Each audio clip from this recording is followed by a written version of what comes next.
The key between a good night for Democrats, which I think is essentially guaranteed, again, fair election, and a great night is whether Trump's grip loosens on blue collar white. Two national polls last week, one from Pew, one from Fox, put his approval rating with non-college white voters at basically only 50-50. The evidence is overwhelming that, like everyone else, if you are a working class white voter who disapproves of Trump, you are going to vote Democratic in all likelihood in the midterm election.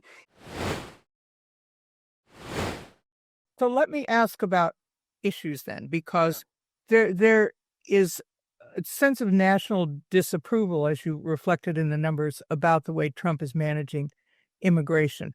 But there are still constituencies. Latinos, of course, would be outraged by what's going on with ICE, as would many other people. But you write about the working class white voters. What is going to turn them against Trump? Is it the economy? Is ICE going to be a priority for them? It's not going to be Iran. It's not going to be, the Middle East. So where are the constituents, and what are the issues that will drive them?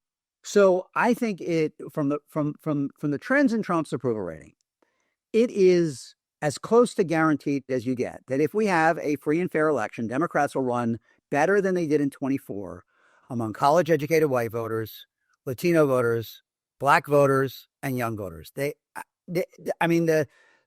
discontent in all of those groups, the disillusion, the sense that they are getting a lot of stuff from the Trump administration that they didn't want. And look, I think people had to twist themselves into pretzels to convince themselves this was not exactly what he was planning on immigration. Nonetheless, people did twist themselves into pretzel. Those constituencies, they're getting a lot of stuff they didn't want, and they're not getting the main thing they did want, which was an improvement in their cost of living, as anybody who's gone to the grocery store can tell you.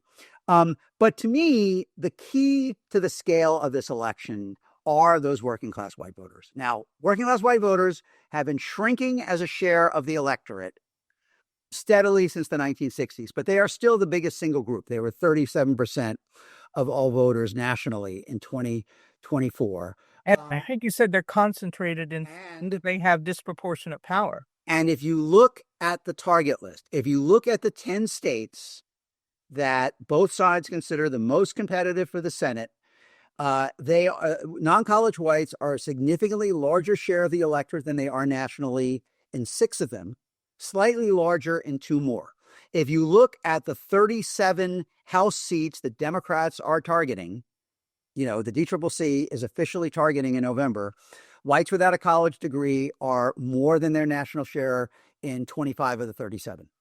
So if we're talking about Maine or Ohio, defending someplace like Minnesota or New Hampshire in the Senate, Alaska, North Carolina, the House seats in Ohio, in Pennsylvania, in Florida, in Iowa, the Democrats are targeting. The key between a good night for Democrats, which I think is essentially guaranteed, again, fair election, and a great night is whether Trump's grip loosens on blue collar white. So where are we on that? Each of his 3 elections, Pat, he has won about 2/3 of whites without a college degree. That is the best performance for any candidate in either party since Ronald Reagan in 1984. I mean, it is impressive. And if you ask me the single biggest reason Kamala Harris is not the president, it's that she could not win over a competitive number of working class, non-college white women in Michigan, Pennsylvania, and Wisconsin, despite... Is that the case with Hillary Clinton as well? Same thing. Absolutely. And by the way, Harris was, despite the group American Bridge spending $120 million just in those 3 states, just aimed at those women. And she still lost ground among them. And that's a kind of a long-term problem about whether enough of them are willing to vote for a woman president. But nonetheless, these voters are the absolute core of Trump's coalition.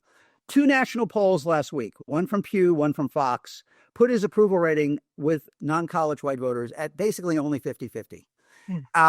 There were other polls in January, many other polls. Siena, New York Times, which is probably the most respected of all right now, CNN, CBS, YouGov, all put his disapproval among non-college whites in the mid to high 40s, right? So there's an agreement that his disapproval among those voters is higher than it was in certainly in 2020 or 2018. Now, you could point out to me, and I'm sure you will, those voters don't think a lot of Democrats either, right? I mean, they don't, and they don't. They are deeply suspicious of Democrats. There was there are various projects going on among Democratic interest groups trying to study where they are with these voters, and the answer is always we are at the bottom of a really deep ditch. But what I will say to you is that is likely to matter a lot more in 28 if they can't resolve it than 26, because the evidence is overwhelming that, like everyone else, if you are a working class white voter who disapproves of Trump, you are going to vote Democratic in all likelihood in the midterm election.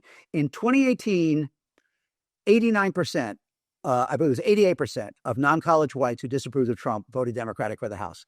In 2020, it was over 90%. Their problem was only about 35% of those non-college whites at that point disapproved of Trump.